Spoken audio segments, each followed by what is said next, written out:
أهلا وسهلا بكم من جديد. لا تنسى الاشتراك فضلا وليس أمرا.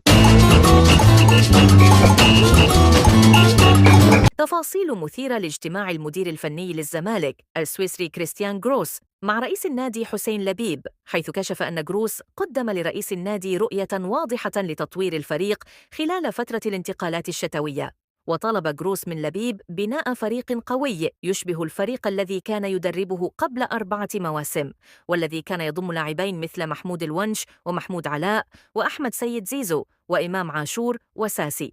وأكد المدرب السويسري على أهمية تدعيم الفريق بمثل هؤلاء اللاعبين في تحقيق النجاح خلال الفترات القادمة.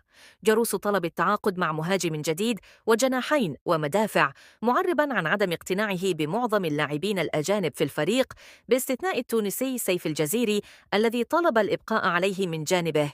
أبلغ حسين لبيب المدير الفني بالصعوبات المالية التي يواجهها النادي، مشيراً إلي وجود ديون مستحقة لاتحاد الكرة تقدر بنحو 60 مليون جنيه مفاجأة، حيث طلب جروس التعاقد مع المهاجم المصري مصطفى محمد ولو على سبيل الإعارة، إلا أن لبيب أبلغه بصعوبة إتمام هذه الصفقة في الوقت الحالي باقتراب انضمام بيتر شا لوليلي لنادي الزمالك، وذلك ضمن مساعي نادي الزمالك التعاقد مع مهاجم أجنبي لتدعيم خط الهجوم خلال موسم الانتقالات الشتوية في شهر يناير الحالي.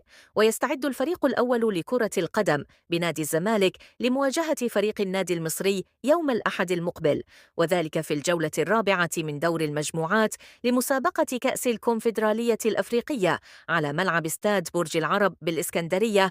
يدرس مسؤولي النادي الأهلي مع السويسري مارسيل كولر المدير الفني للفريق للتعاقد مع الفلسطيني أسد الحملاوي مهاجم إيك أوديفولد السويدي خلال فترة الانتقالات الشتوية الجارية ضمن الاستعدادات لبطولة كأس العالم للأندية المقرر إقامتها في 2023 الولايات المتحدة الأمريكية في مايو القادم لعام 2025.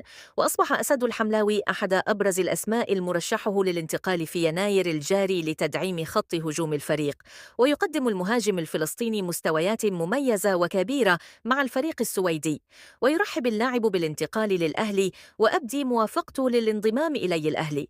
ويامل مسؤولي المارد الأحمر في التعاقد مع المهاجم الفلسطيني خلال الفترة الجارية، سواء بيع نهائي أو على سبيل الإعارة، علي أن يتم قيده كلاعب محلي مثل وسام أبو علي مهاجم الأهلي.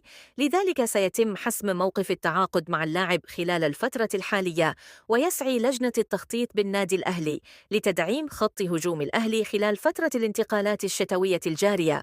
المرحلة الأولى ضمن الاستعدادات لبطولة كأس العالم للأندية المقرر إقامتها في الولايات المتحدة الأمريكية بمشاركة الأندية المشاركة في المجموعة الأولى بجانب أندية إنتر ميامي الأمريكي، بورتو البرتغالي، بالميراس البرازيلي. مفاجأة من العيار الثقيل: اقترب محمد علي بن رمضان لاعب الفريق الأول لكرة القدم بنادي فرينك فاروزي المجري من الانتقال إلى النادي الأهلي المصري